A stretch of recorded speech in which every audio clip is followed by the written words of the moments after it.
Welcome. I'm Pamela Aaralyn, a mystic, spiritual teacher, and sacred sound creator, musician. I'm sure that you've seen a lot of my music.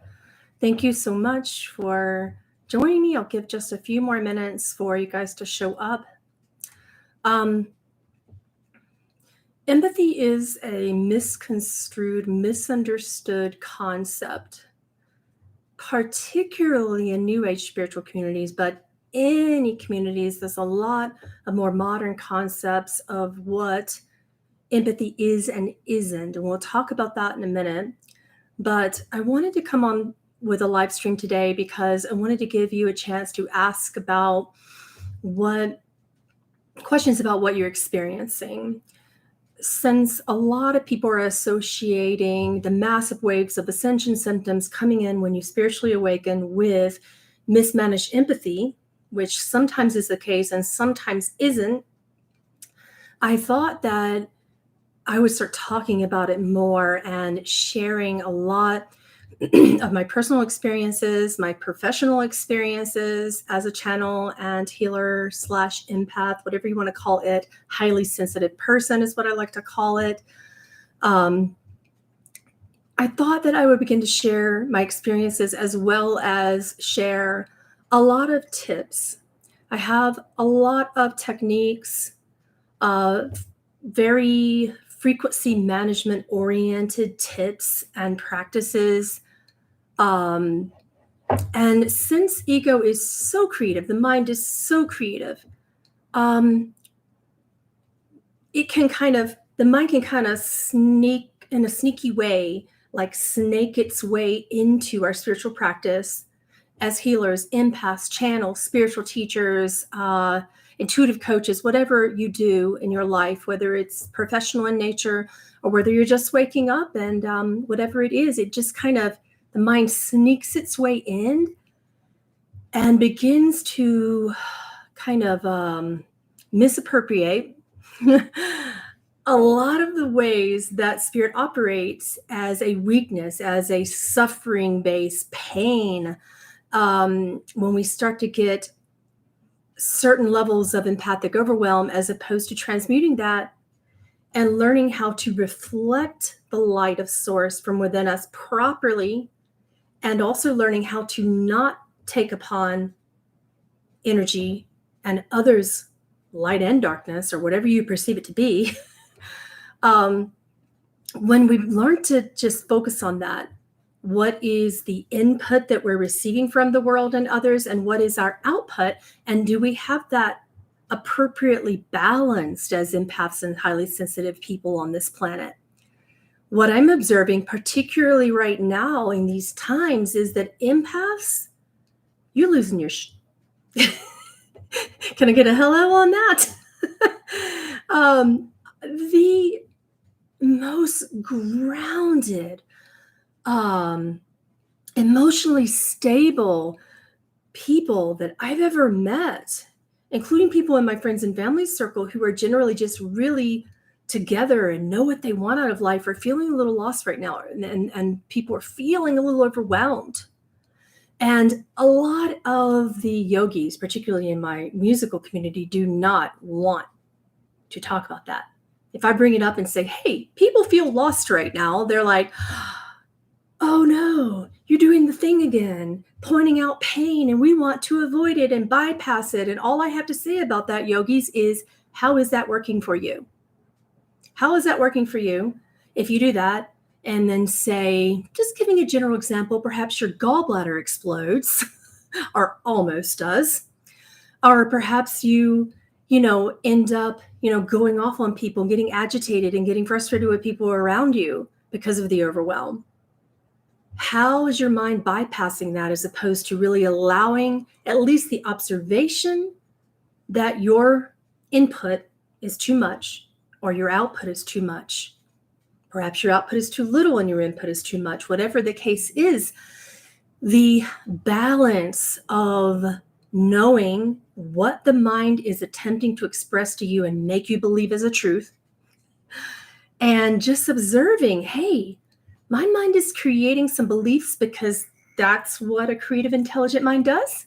And I get the chance to actually sit in that energy and choose that belief, knowing that it may or may not be bring pain.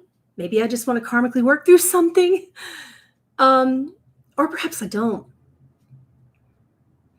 That's not a bypass either when you don't, when you just say, I get that, and I choose again. I get what my mind is trying to misappropriate. I understand what my mind is trying to get me to believe as a truth. Perhaps it's someone in your family, their truth.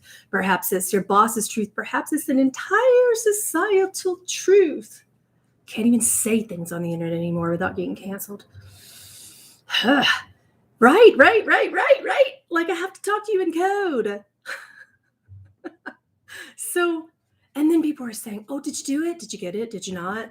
I'm like, I'm sorry. There have been so many political beliefs that are just, karma is about numbers. Beliefs are about numbers. And the more people believe something, and then you have just as many people on the other side of the fence believing that something is helpful or harmful. You get where I'm going? And that's all that it is. It doesn't make it true. It doesn't mean you're out of your power. When a health decision becomes political, you get to say, I'm sorry, I love you, therefore I will not discuss politics or religion in front of you or with you. I will not discuss that with my friends and family because I love you. That's one of my techniques in the upcoming class at the end of August. You'll see this Empathy as a Superpower class on my website. And what we're discussing is how to turn energy around when it's coming too much in your direction and do so because of love, with compassion, with deep divine inspiration and spirit-led truth. Not the world's truth, not somebody else's truth, your creative, personal, subjective truth, which should not be bypassed or denied or covered and cannot be taken away from you. I don't care if that's a truth that you've determined is painful, but yet you still want to go through it, or if it's a truth that you no longer want anymore and you want to choose a different one. You get to do that in this class. You get to choose again, is what Yeshua, otherwise known as Jesus, calls that. He says, if you don't like a thought, choose again. It's all over A Course in Miracles, probably in Way of Mastery as well, but I don't remember. So I've learned that when I become clear in my truth and I'm not afraid to speak it, and I can speak it for the benefit and love of everyone around me, that, my friends, is called spiritual integrity. Spiritual integrity is the cornerstone of your awakening. It's easy to lose it right now. You can betray yourself. You can become disintegrous towards yourself. After, what am I, 46 now? I think I really didn't get this until maybe age 44. I really didn't get how empathy and compassion did not mean complete sacrifice and betrayal of my own truth, needs, creative expression, etc. I did not get that. I was so afraid to disappoint people, to get fired, to lose people in relationships, even my own children. I'd be like, I still struggle with that one. I can't say I'm done with that lesson, especially not with my little younger princess. She knows how to do that. So I would almost hyperventilate just talking about speaking my truth, just talking about and just trying to conjure that choose again theory of when you know that what you're doing is betraying yourself and you're aware enough and you're observing it, which, by the way, is a powerful step in Empaths. You got that, you can do the rest of my course, believe me, and you can have these changes in a short amount of time. You didn't have to learn it the way that I did by like knowing that I was betraying myself, knowing that I'm not speaking my truth, knowing that I'm being in friendships with people that probably are just using me. Happens all the time. Become my friend so that you can activate your abilities seem to be the theme for the past 10 years. Become my friend so you can break boundaries. And when you're in a super amount of trouble, like text my personal phone in the middle of the night and that kind of stuff, And I didn't know that that was not okay. I'm like, wow, my friend's in need. These days, I'm like, wait a minute. The person who just texted me with a spiritual and emotional emergency has not talked to me personally or professionally, mind you, but personally. And you're going to call yourself my friend, but you haven't talked to me in 7 months. But you're going to talk to me when you want something. You see what I mean? This is the kind of stuff I'm talking about. Empaths, right? And it's easier if it's just a stranger or a person on the market, or it becomes a little bit difficult these days and these times with your doctor, but you can do it. Okay. It applies to that too. But it's harder when it's like your former students, your friends, your kids. You know what I mean? Your mom. Oh my gosh, recently, yes. So it's the struggle's real. And what I'm really, as a spiritual teacher, what I have become exhausted with is observing the bypass in spiritual communities with this particular problem, and people just saying, oh, it's ascension symptoms, it'll go away, you feel better right now. Okay, well, what are the ascension symptoms attempting to tell you? How can you use these techniques to actually get into the realm of your spirit so that the spirit can become the doer, and the mind is honored, and the emotions are not bypassed, and you get to creatively manifest your life in a way that makes you feel empowered and more in control? Even if your mind isn't, the mind likes to feel that it is, and there's nothing wrong with that. There's nothing wrong with that, right? So that's why I created this class. Right now, I have a 40% discount off of it. My classes are typically around a little over $100, but right now you can get 40% off of that if you join my Patreon website. So it's just patreon.com/Pamela Aaralyn. Any tier level, the cheapest is like $13, and you get hundreds of unseen channelings and teachings, sound healings, and spiritual development Q&As, things like that, depending upon what tier you choose. There's literally hundreds, even at the first tier, a lot more at the other tiers. So that's for patrons. I'm giving that 40% discount. It's only going to be until, if Anya would be right here, she could give you a deadline on it. But there is a deadline. It is coming up soon. There is a deadline to get that discount. So when you join, just message us from your Patreon account. Try to meet the deadline. I think it's like the 27th or something, but don't hold me to it. Ask her, email us. All right. And now I want to answer your questions about this topic. I want to know what you're struggling with. I want to share some tips. I want to talk about some of the tips I'm going to be sharing in the class, because it's not just like 3, 4, or 5. It's a lot. I have a lot of experience in boundaries, frequency management, knowing how to manage my thoughts and emotions, and turning any emotion into a superpower, as opposed to being empathically overwhelmed all the time and not getting my work done on this planet. For those of you who know me or have been my student, you know that I literally operate on spirit fumes. I'm awake first thing in the morning. I'm awake until late at night, and I'm just boom, boom, boom, boom, boom, boom, boom, boom, boom. But even I get overwhelmed. And when I do, I utilize these techniques and they return me to my center fast. And I'm not talking, this isn't like like some of my other practices. It would be like a 2-hour meditation or even a 20-minute source tone, those are powerful practices. But some people just need help fast, like 30 seconds fast. And that's what this is about. This is about me just trying to be a normal mom and human, for whatever that looks like, because I'm not normal. And also just more of a comfortable human who feels grounded and emotionally safe, who can have a life of joy. I laugh a lot. I'm a happy person generally. And even when I'm not, I can choose that or not. I can be like, yeah, depression's my friend. I don't try to make depression go away. I try to work with it. I try to let it become my superpower. So we talk about that as well. We talk about how to make anxiety your superpower, or how to choose something differently. That's what we're going to be talking about. So I'm going to lately my vision, that's something I really need to work on. It's starting to get real blurry again. So I'm going to scroll through for as much as I can on your questions, and whatever I see first, I'm going to grab.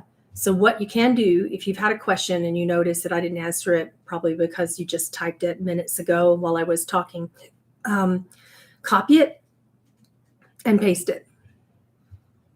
And then stop that once I answer it, please. All right.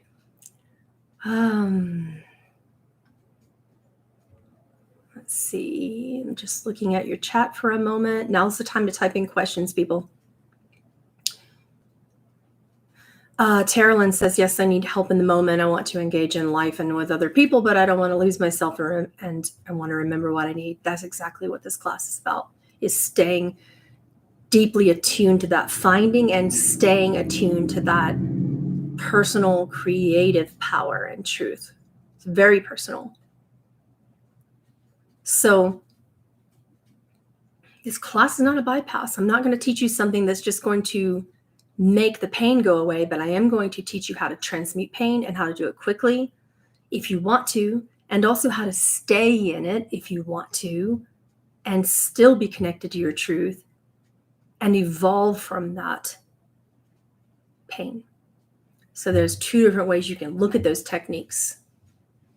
Either way, it gets to be your choice. All right? Why are we asking questions about deities in this class? It's not a religious class. No offense. I'm not trying to piss you off or anything, but to answer your question, this person is asking, is Krishna the supreme Godhead? And Krishna means Christ consciousness. There's an overall meaning of that. However, and that, if you were to ask Krishna, Krishna would say embodiment, names, and personalities. It's not what I do.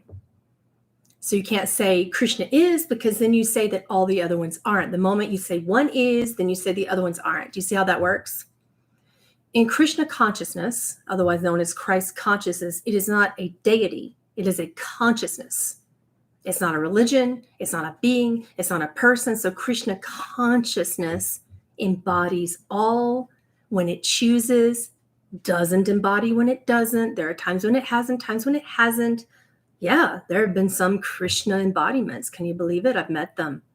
They walk around in a modern day world, but there are only a fractal of them. This whole concept of, if Krishna embodies the Krishna, the whole consciousness is going to come into one being. And that's the same for the Jesus concept, that Jesus would come into one being, and thereby there would be a rapture and a return and all that kind of stuff. I'm sorry to say, but that's not what any of the deities have told me when I channel them. It's not that way. They fractionalize. They come through in fractals. So you would only have a portion of Krishna consciousness in your essence if Krishna were to do that, because you can't handle all of it. Can you? Can any one of you say, yeah, I want the full Krishna consciousness, all of the beings that have ever represented Christ, to come into my form right now? Boom. You want to do it? Okay. Going to end up in a psych ward if you haven't managed those frequencies, empaths. So that's one of these things that, as a teacher, people were coming to me, particularly in my mystery school and even in regular mentorship programs. And they were like, well, why do my hands tingle all the time? Why am I so cold? Why do I get these flashes coming by in my peripheral vision? Why does my head hurt constantly? Why did ascension symptoms wreck my thyroid? There were a lot of physical ascension symptoms that are happening. And then there were the mental ascension symptoms. If you ignore an ascension symptom, it can become a mental or physical health problem. If you just say, oh, it's an ascension symptom, it just means I need to manage my beliefs. Maybe you need to get some blood work, or maybe you need a massage therapist, or maybe you need a little bit more sleep at night. Maybe you need to ditch the Diet Cokes. Got, sugar in one hand and spiritual practice in the other, and then you wonder why you're overwhelmed. There's a lot of different reasons why empaths become overwhelmed. If you're addicted to sugar right now, here's my hint: replace it with protein. Protein. Do you know that I ingest 80 to 90 milligrams of protein a day? Or I think it's grams actually. Whatever it is that's people say that they need. I think they say they need like 40 to 50, sometimes 60. Empaths, you may as well just double that. You may as well just double that. I mean, there's so many things we can talk about both physiologically and mentally and emotionally. Okay.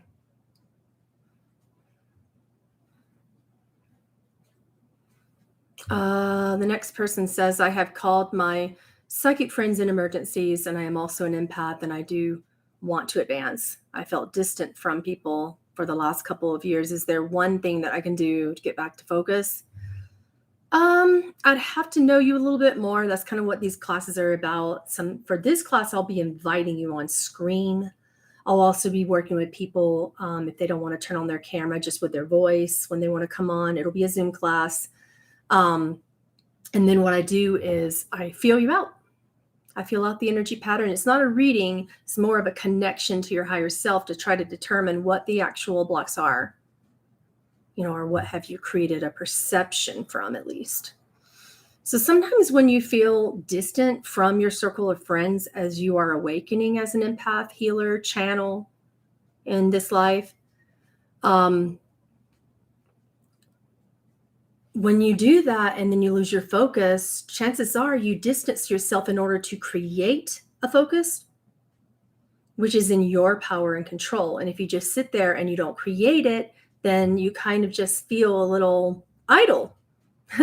Idleness is one of the biggest, we call them virtues and vices. There's a virtue and a vice for every exploration of any particular kingdom of God within you. And a vice would be something that's like can become a block. It can be a part of your mind that creates a block in your life. So idleness is one of those blocks. The best way to move through that is to literally physically move or stop your thoughts until your thoughts begin to speak to you and move in a direction that's helpful to you, not harmful. So that's ultimate thought management. Every 30 seconds type of thought management. Every time your thoughts go in a negative direction that's actually not true for you, you can have a painful direction, but it doesn't have to be a suffering direction. There's a big difference. We're going to learn that difference with thoughts and how powerfully they can become beliefs, how quickly they can become painful beliefs that are helpful or suffering-ridden beliefs that are harmful. Painful can still be helpful, and you can work through that as quickly as you would like to without bypassing yourself and without abandoning your own emotional needs. Now, when you go into the suffering, what you've done is you become addicted to the pain and you're calling that shadow work. I'm sorry, that's not what shadow work actually is. It's not. You don't redo the same vision of pain and belief over and over and over again because you believe that you haven't transcended it. Shadow work is the ultimate meeting of your perception of your mind. Just the meeting and greeting, awareness and acceptance of that portion of your divinity, that portion of what you're trying to get rid of. You're meeting, greeting, accepting, merging with, allowing. And then guess what? Pain's not suffering and pain stops. That's what happens. When the ultimate block from shadow work is just resistance. People just saying, I just don't want to meet that part of myself because it's painful and I'm tired of meeting it. And if I meet it again, it's going to last forever. That's what most people say about that. All right.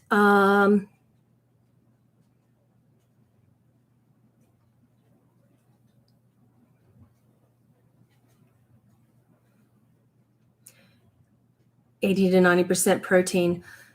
Oh, 80, 90 grams of protein. Yeah, that's what I've been at. And it's not for everyone. I cannot give that medical advice, especially not on YouTube, because you get canceled because you're not a doctor and I'm not. So I always have to give you that. But these concepts of everyone can eat fruit and vegetables all the time. There are proteins from vegetables, sure. Okay, sure. However, there are a lot more proteins that you're going to get from other things. other sources. So you can't get all of your proteins from just a vegetable that you pick from your garden. You might get it from legumes, seeds, nuts. You might get it from there instead, and that's going to be more powerful for you vegans. That's going to be more powerful. That's going to assimilate better than just getting it from spirulina. Spirulina doesn't assimilate. It's the same principle in medical mediumship with iron as it is with protein. Remember when I was telling you, in the official Pamela Aaralyn Facebook community a couple months ago, I said, all right, vegans, iron only assimilates, unfortunately, 3 to 10% of it will assimilate in your body, in your gut, from iron that you get from plants, from non-heme iron.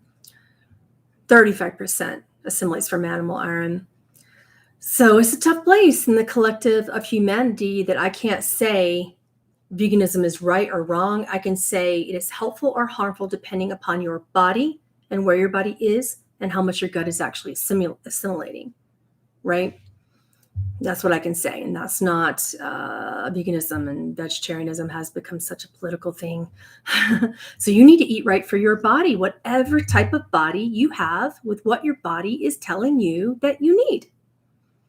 Otherwise, you can be like the hundreds and hundreds of students who come to me with B deficiencies, D3 deficiencies, iron deficiencies, and protein deficiencies, which, by the way, are a slow, suffering-based killer. It hurts. Anemia hurts. So listen to your body. Listen to your body. Ultimate frequency management for empaths is eat more protein, eat more iron, eat more of the sublingual B drops that you can get, of getting the whole, not just B12. Everybody thinks I got it because I got B12.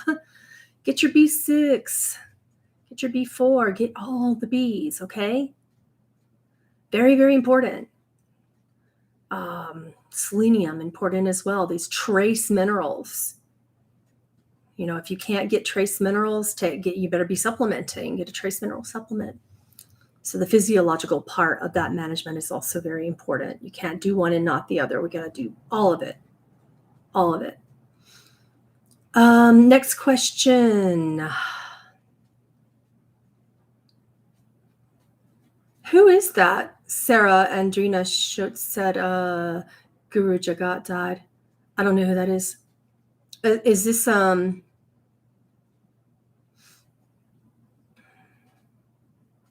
is it one of the Singhs? Is this trying to determine what type of guru that was? Is he a health guru? Tell me more. Why did that surprise you? She said his death surprised her. Deaths of enlightened yogis and gurus do not surprise me. I think it was both Sri Ramana Maharshi and Sri Nisargadatta Maharaj died of, stomach cancer or some pancreatic, one of them, stomach the other. Jerry Hicks had a cancer.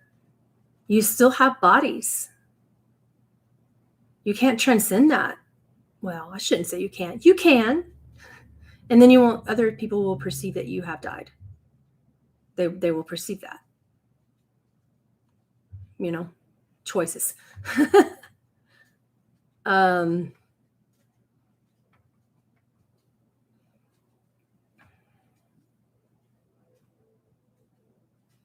Nadia says, when I'm around people without a break for hours, my kids and my kids' friends, I can struggle to feel my boundaries and what I want in the moment. Do you have any advice for such situation?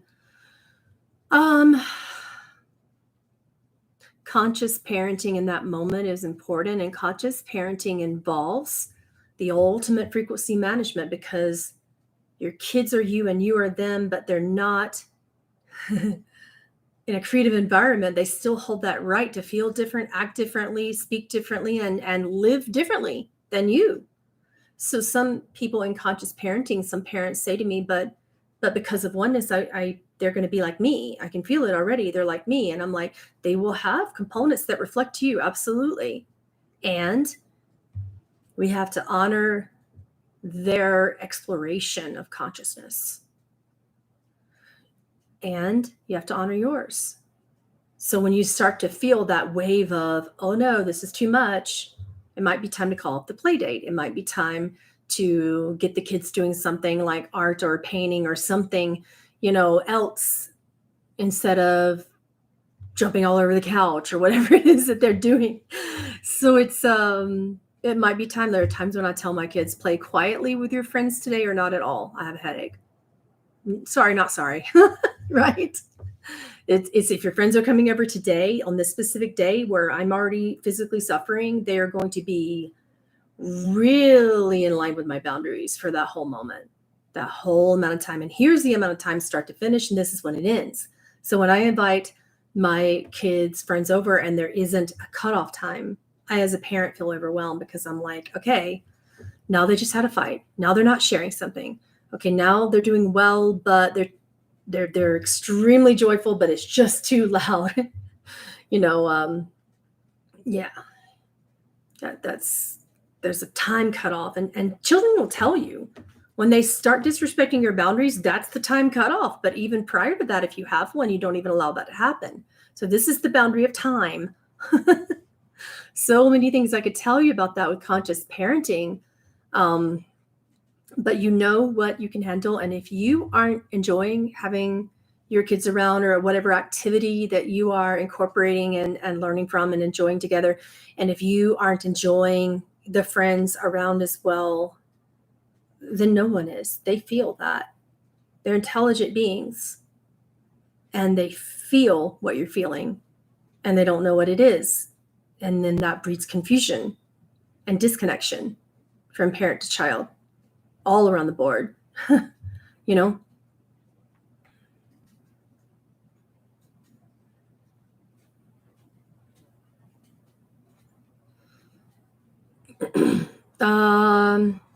This question says, I have a hard time understanding the concept of taking on someone else's energy versus knowing what is my own energy.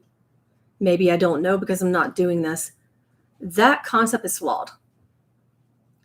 If you feel it, it's you.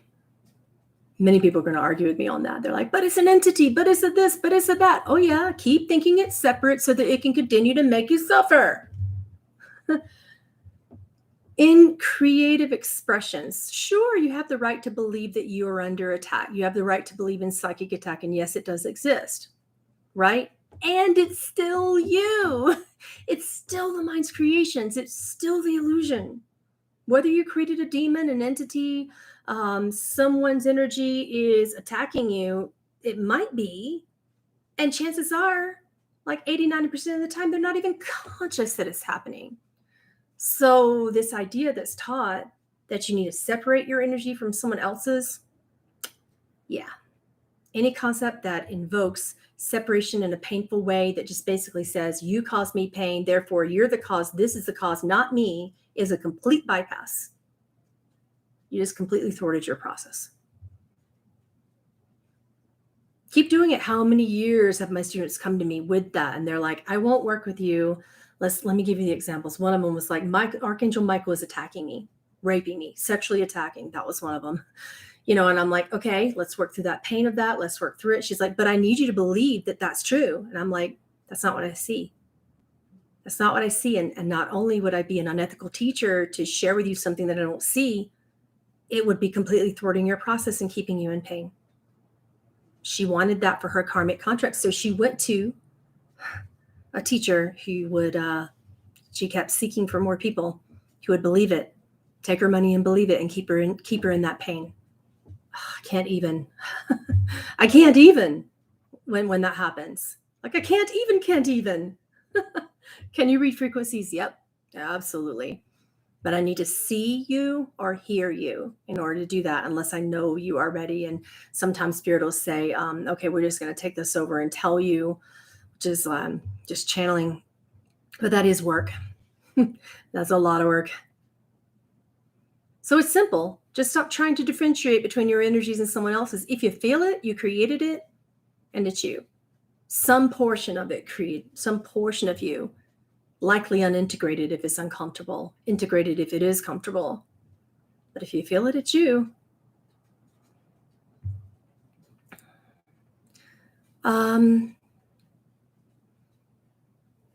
Okay, here's another one. Aaralyn says, I always get tripped up on this concept because I have the tendency to take responsibility for everyone else's pain and try to heal everyone. Yes, empaths. Yeah, you can feel it. You can be saddened by it. You can lift it up into the higher realms, whatever it is you want to do. But to rescue and attempt to heal it all the time may not be your place. Even that concept of salvation was deeply misunderstood in religion. There's something that Yeshua said to me once, and he wrote it down, possibly in the Course in Miracles, but I don't remember. And he said, of your mind, you can do nothing to save yourself or others. But of your spirit, you can initiate, your light can initiate another person's spirit to save themselves. And it just was really clear. It was like, wow, so my light just shines and I initiate it simply by my presence. But I, in and of this mind and body, I can't do it for them. I can't,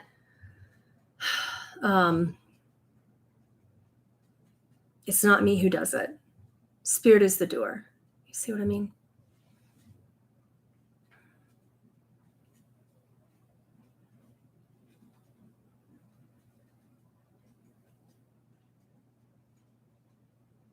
Oh, Sarah, that being was a Kundalini yoga teacher. Yeah, I mean, I want to know why that surprised you that he passed, that a Kundalini yoga guru would pass. I want to know more about why it's surprising you. A lot of people have a lot of expectations about enlightened yogis that they will go into, what is it? Dhyanalinga? Is that the word? Where their body just they just leave their body, or sometimes that happens in Tibet, and you have what they call the Tibetan rainbow body, where it's very rare. The body disintegrates into ashes. And did you want your guru to do that? Do you need your guru to be special?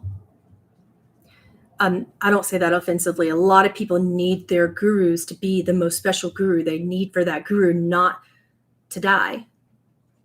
But death is a part of the natural creative process. And if that guru employed a body, even though he is not that body will die. It's natural. I get really confused when people say, yeah, guru died. I'm so surprised by it. I'm like, we all gonna go there. Why are you surprised? Right. It's good to see you too, Celestial Priestess. I wonder if I'm going to come across these type of boundaries in my upcoming wedding. I'm reading your thing, Starseed. She says, I sing and I have a wedding I'm singing at, and the bride is utilizing my time and asking for more and more. She's really pushy, and I am getting overwhelmed with her requests. How do I handle this? The first thing you do is decide what your need is. What is your need in the situation? And sometimes that may or may not be the tool of money. Like if someone's doing that to me, my boundary is, cha-ching, it's expensive wedding, fork it over. Like really, sometimes it's just that. Sometimes that's a way of respect, is just, you're going to pay for my time because that time I can never get back. So you're going to pay for it. Just like you guys pay for one-on-one sessions because time is valuable. I got 4 kids, got a partner, etc. Got a mom, got family just like everybody else, pretty grounded in all that. So yeah, they need support. So my degree of respect is, here's the time, don't go over it. This is the amount of time I have to give you. And if you're going to go over it, you got to ask me, can you go over it? Is that even possible? Number one, or to someone else, you're going to disrespect the person that might be scheduled behind you. And then number 2, it's just, okay, if I do have the time, are you going to pay for it? And that's my boundary. But what is your boundary? What are your needs? You can find out what your boundary needs to be when you ask yourself what your needs are. What do you need her? How would you want her to handle this? Just by not doing it? We can't unmanifest people's actions. Demanifestation is not a thing. Oh, that's sweet, Aaralyn. We already have a officiate, though. That's sweet, though.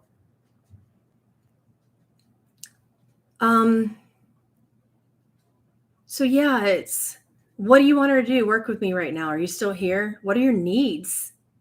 And how can she meet them? Or can she? Sometimes people can't even meet them, and we know that our need has to do with something else, and then we know where our boundary will lie. So once you identify your need, you'll know what the boundary should be. Okay. She said, I need her to stop asking for things. Okay. So do you have a belief that if a person hires you, and did you have a belief in the past? Because sometimes this stuff can keep showing up in the present. We think we're done with it, but we're not. And that may be, someone paid me money, and therefore I have to evidence my worth. That's a sneaky one. And it can show up with people overextending their time, asking for too much, not paying enough, canceling, et cetera, right? So why do you need her to stop asking for things? What belief is underneath this? There's something there.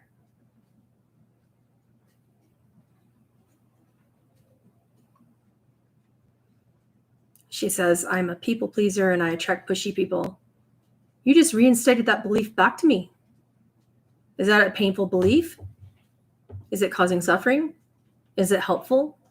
So first of all, we have to start with what in alchemy we call the sacred word. Stop saying things that reinitiate that painful karmic belief. Anytime you say the words I am and you put something behind it, bingo. If you're not it, but you used to be, you are it again, all over again. Same pain, same karma, same belief right in front of your face, and perhaps even harder. So first of all, stop saying I'm a people pleaser and I attract pushy people. Okay, let's look deep at that. You say I'm a people pleaser. Well, why do you do that? And why is it uncomfortable? What need is being unmet that's causing you to do that? To be a people pleaser, to keep betraying yourself over and over again. There's a need there. Do you feel unworthy? Do you feel scared of disappointing them and thereby somewhere unworthy that could be buried somewhere, that belief of unworthiness? So it's there somewhere in some form. Just feeling into it and asking and observing, why do I keep doing that? It'll come up. It'll come up. All right. So whatever negative belief you have about yourself that's there needs to be brought up for observation. That's it. Observation and forgiveness. It's there. You don't want it anymore. Love it. Forgive it. Be compassionate to yourself. It'll go on its own. It will. I think I always try to make my mother happy, but never did. Now, you just listed a memory. Memories are covers for beliefs. So ask, why did I do that?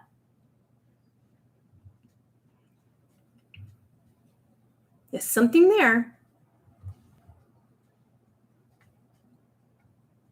A belief is typically a negative emotion that has been instilled since childhood. Mm-hmm. Oh, the yogi had a pulmonary embolism? It's tough. Going back to that yogi who passed away, the Kundalini yogi. Well, we send best wishes for the healing of that loss. No one goes before their time.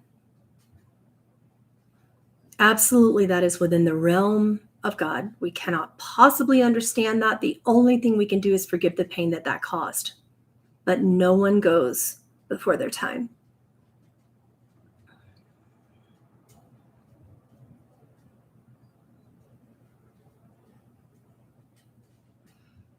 All right. I might give this a few more minutes, take a few more questions, but now is the time. to keep going with your questions if you have them. Starseed says, I need to stop asking for things. You're kind of turning that around. I see a little bit what you might be doing there is you're using the work, but you're not ready for a turnaround yet.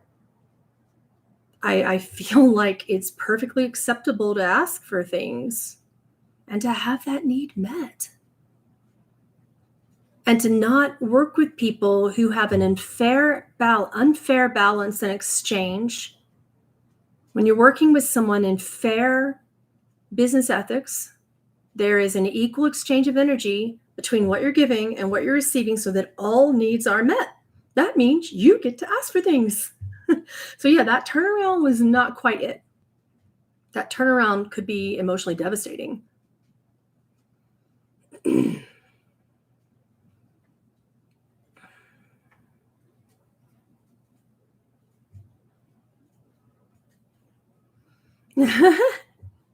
I love you guys.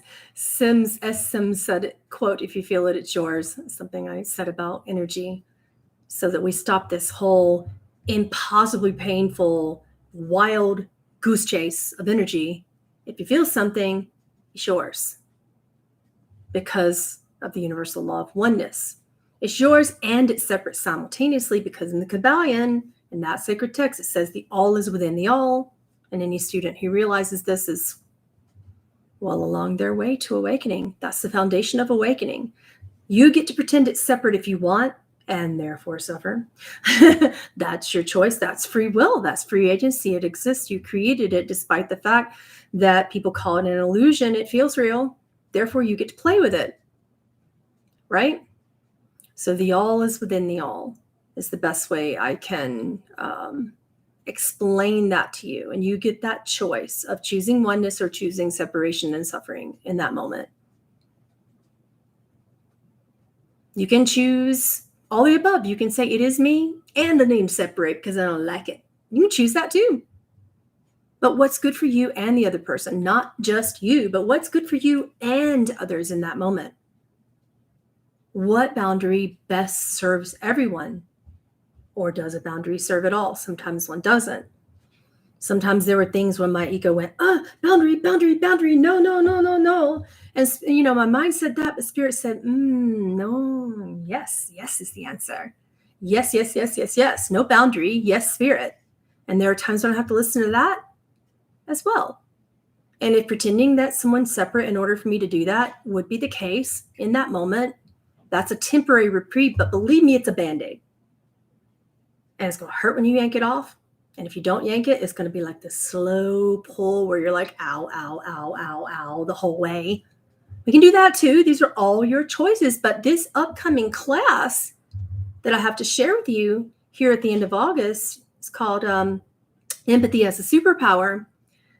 This class teaches about how to find a way that serves you and others that isn't as painful, okay? Isn't as painful and quickly connects you to your power, your truth, your missions, your purpose, yourself, your creative self and spiritual self, for whatever division you want to imagine in that statement, because people do, right? Are you married? Fun question. Soon to be. But no, I don't have a video that discusses that. I actually don't make a lot of videos anymore, primarily just because people just want channeling. They just come for channeling. And there are times when I want to have a spiritual channeling session, and I have most of those on Patreon. But mostly on YouTube, I would put out a really powerful channeling and then people weren't looking at it anyway. So I stopped doing it. So if you're not going to click that subscribe and notify, I will not be here. So I went somewhere else, because you don't watch the channelings. I don't do them anymore. It's just kind of a natural progression that I started going over to Vimeo and Patreon and for channelings, because that's where you go. You don't go here when I put it up. Yeah. Very little views. I could put up a channeling and it would be like 50,000 views, like right away. And I was reaching people, they're feeling it, they're connecting. Therefore I felt honored. But my boundary to you is, and I love boundaries, if I'm going to do a lot of work and you're not going to show up or watch it, you're not going to notify, you're not going to click the button, then I'm not going to do the work because I'm not reaching you. So that's why I stopped doing channelings here. I'm not reaching you, right? It's a hard one. It was a hard decision. I don't necessarily always like it. I want to be here, but I'm not reaching anyone. So I sing because I enjoy it. And I know that the people who will be affected by that will love it. So I'm reaching more people that way. People don't click on channelings anymore for some reason. Channelings is like these days everyone channels, which I'm happy that I put myself out of business with that so much. And now I just teach others to be a channel. Now I just teach. That's what you do now. And I'm happy to pass that down to you. That's my legacy as a teacher. Right? But I do channel on Patreon because people show up. Don't channel here because you don't show up. It just makes sense, you know.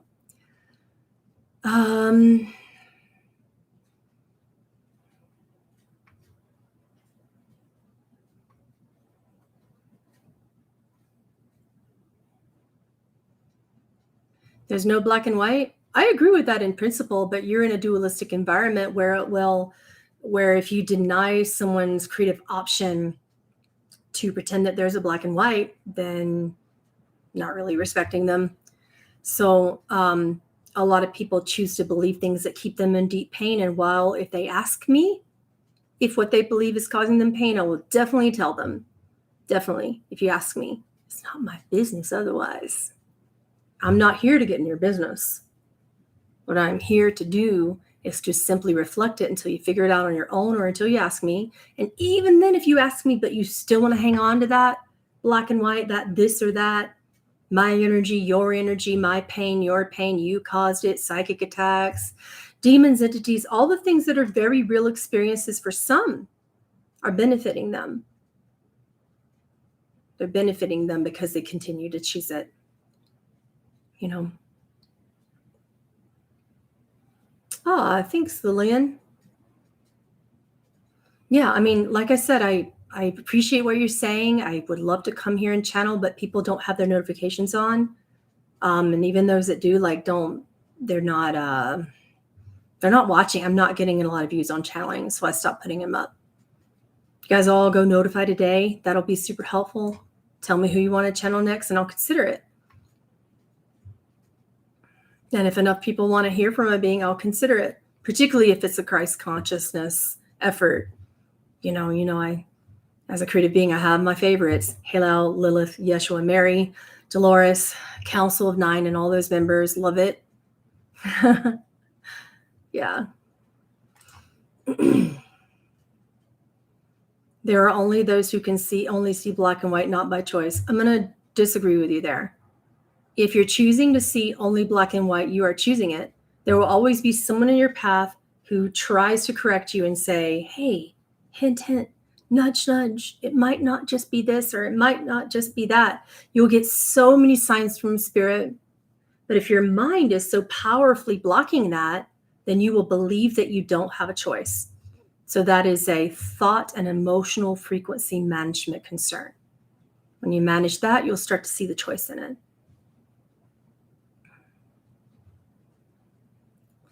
Loved your last upload of Haniel. Yeah, I love to sing with the angels. I love to do that. It's one of my favorite things to do. It's my favorite type of channeling. I sang before I spoke. That's why you're hearing all this music now, because that's just me returning to me. Do you teach channeling to others at their will? Because I cannot control mine most of the time. Only when I meditate for a specific thing. I don't understand that concept. Can you say it differently?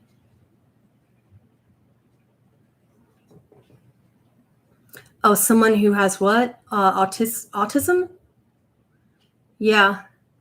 That is a divine choice. That's not a free will choice.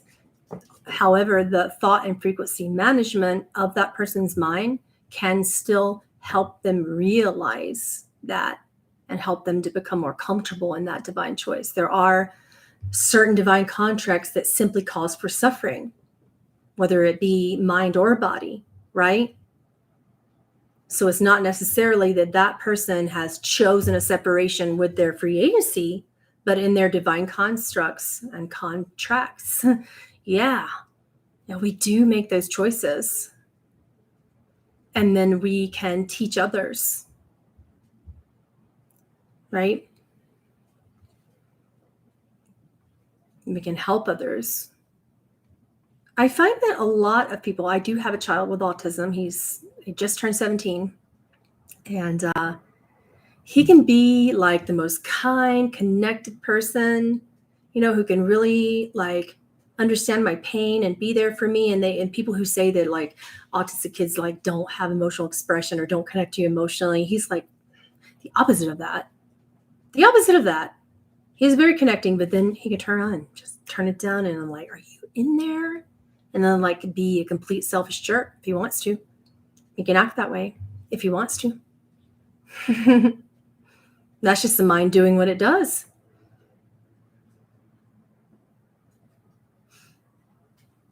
Will you be channeling Archangel Raziel here? If enough people want me to. I get so much mixed advice on who to channel that I just stick with the beings that I'm mostly familiar with, which would be angels and the beings of the Christ conscious soul group. Okay, let's try that again. Kamaria says, I cannot control to channel at my own will on my time. I can't control. Okay, so you mean when you're trying to channel, you can't make it on cue? Like just channel who you want in that particular moment. Yeah. That takes a lot of practice. And I find that the more mentally sharp and intelligent a person is, that mind up there, they can't get that mind out of the way, which is why that's not happening. So your frequency management practice is going to be like yoga on steroids. Not that there even is such a thing. I don't even know why my mind would come up with that analogy. No, I'm not going to talk about vaccines. Do you want to get me canceled? YouTube will be like, no, get off here. Make your own choices. Your body knows what it wants, right? That's like such a political conversation that I can't even get into it.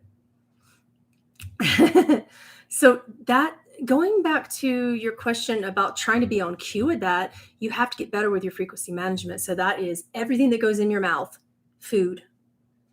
One of the biggest things for clients and for my clients and students and other colleagues who channel, they're so smart that their mind is like the Energizer Bunny. It's just like shoom, shoom, shoom, shoom, shoom, shoom, shoom, shoom.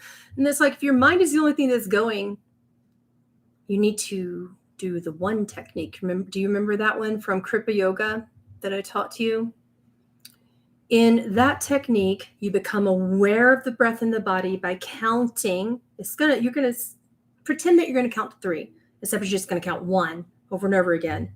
And as you're breathing in, 1, 1, 1, hold it, retain the breath in the head for any amount of time you wish, just for a moment, and then exhale. That technique is one of my favorite channeling techniques, because as long as I'm counting 1, 1, 1 as I'm breathing that breath from the bottom of the spine up into my brain, I pretend that there's a helmet there and it's squeezing, it's retaining. I'm retaining the breath. So I'm doing that for a moment and then back down the spine, back into earth. When you're counting 1 and then holding, you have no room for any other thought, because you're counting 1, not anything else. You're saying 1. That's not an up or a down or a sideways. This is not a dualistic approach. Therefore, your mind stops. Right? Right. Bambi says, my kid is 20 and shares tendencies with autism and Asperger's. And when he was 3, they diagnosed him with pervasive developmental disorder, Yeah, otherwise not specified. The same with my 17-year-old, same diagnosis. And everybody's different, you know, they handle that differently. Would love to hear any channelings by any or more than one of the archangels.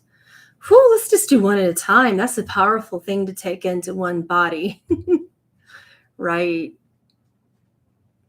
Yeah. I think it's been a while since we've channeled Michael, actually. It's been, what, 2015? Gabriel, maybe 2016 or 17. So it's been a while for both of those angels. Yeah. Yeah. Smart people are attached to the info they have accumulated. Yes. Yes. And then they begin to create a storyline. And then when you try to channel, you're like, this is the storyline attached to that being. And when you have that, it becomes a belief. And then the being's trying to channel, but they can't get past your belief. Beliefs are very dense. And that density is just, it's powerful. It's hard to get through.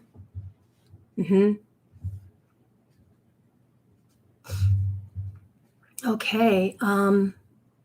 Michael feels like a best friend. Michael is hilarious. I do love to channel Michael. It's been a while.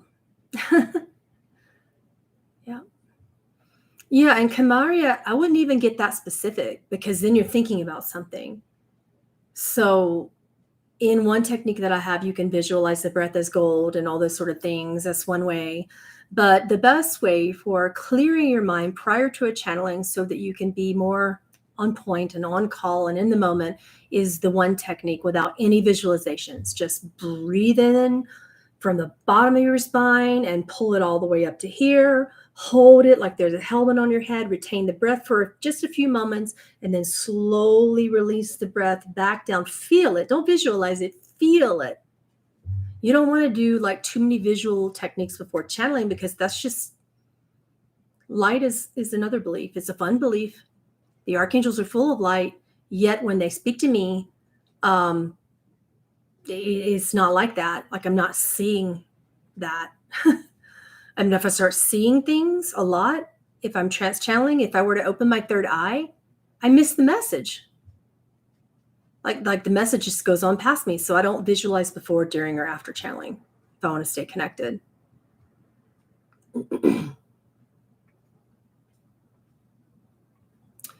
Okay.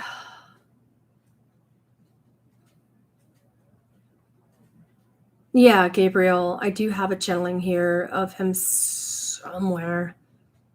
Or maybe it's on Patreon. I don't remember.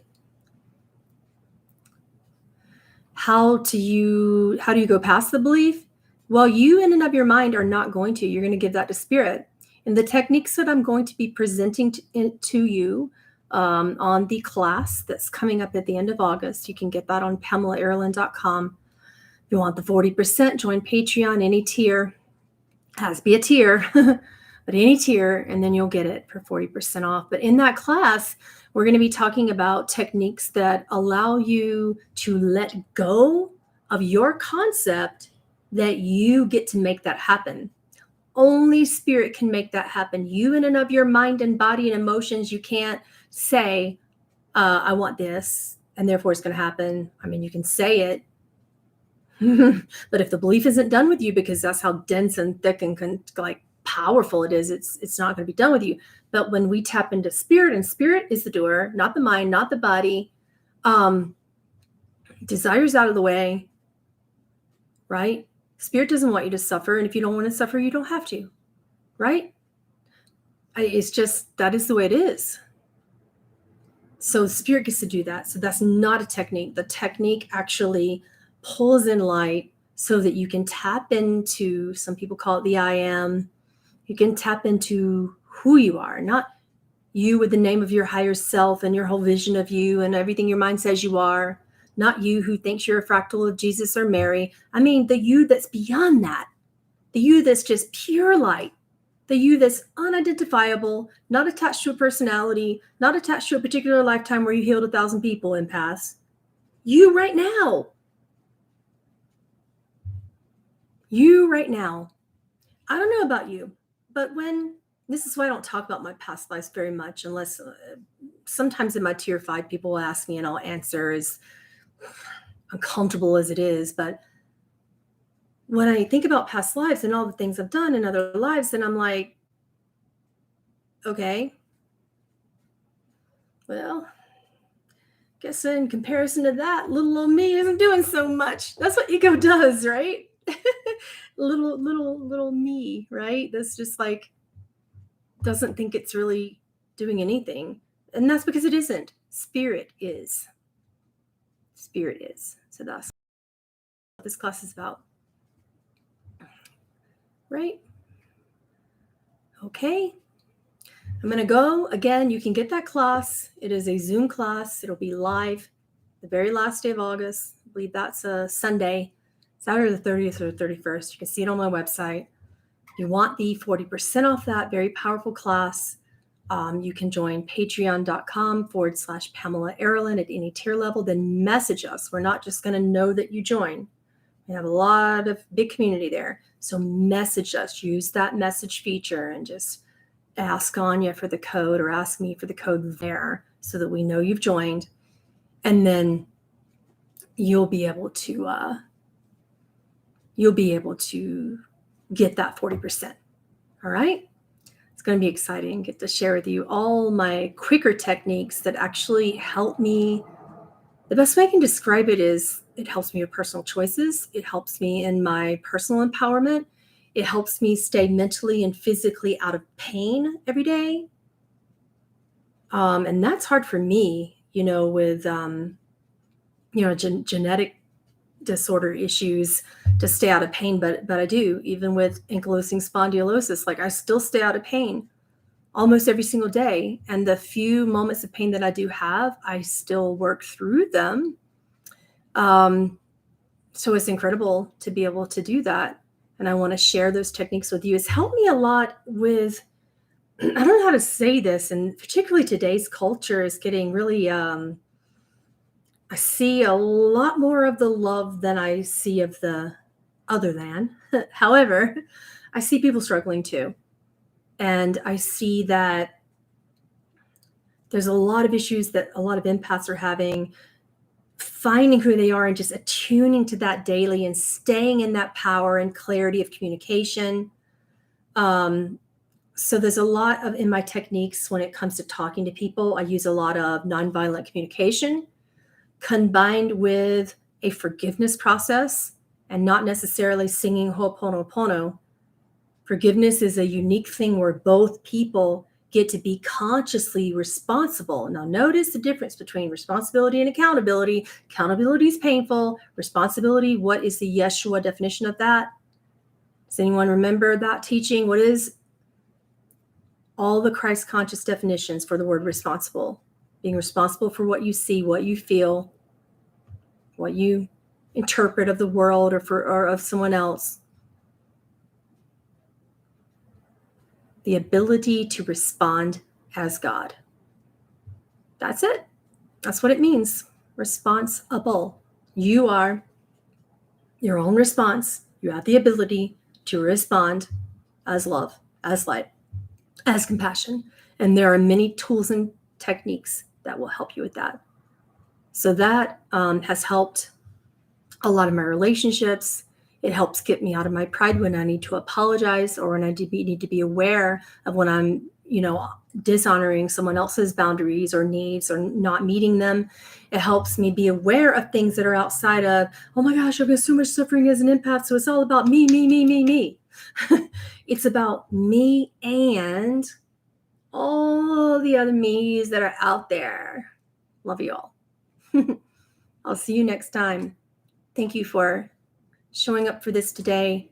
The more you actually show up live for my events, the more apt I am to come on and share channeling with you. So we had a nice crowd today. I appreciate you supporting my teachings and supporting my work. Hit that notification bell because this is how I roll. I'm not going to go advertise it everywhere. I'm not going to go on Facebook and remind you. I'm not going to shoot over an instant message every week to bug you about what's coming up. I just show up live and I channel. That's how it works. I'm like, hey, Lilith's here. Hey, Jesus is here. Let's go. Let's go now. And then my team is like, oh, she's on it again. And she didn't even tell us. Now we got to go put it on Facebook. And now we got to go put it on our Discord channel, all that kind of stuff. But I don't even do that. So your notification bells have to be on or you are going to miss me. You're going to miss those channelings. All right. So I'll see you really soon. Can't wait for this class. It's going to be really amazing sharing all these tools and techniques. I'll see you soon.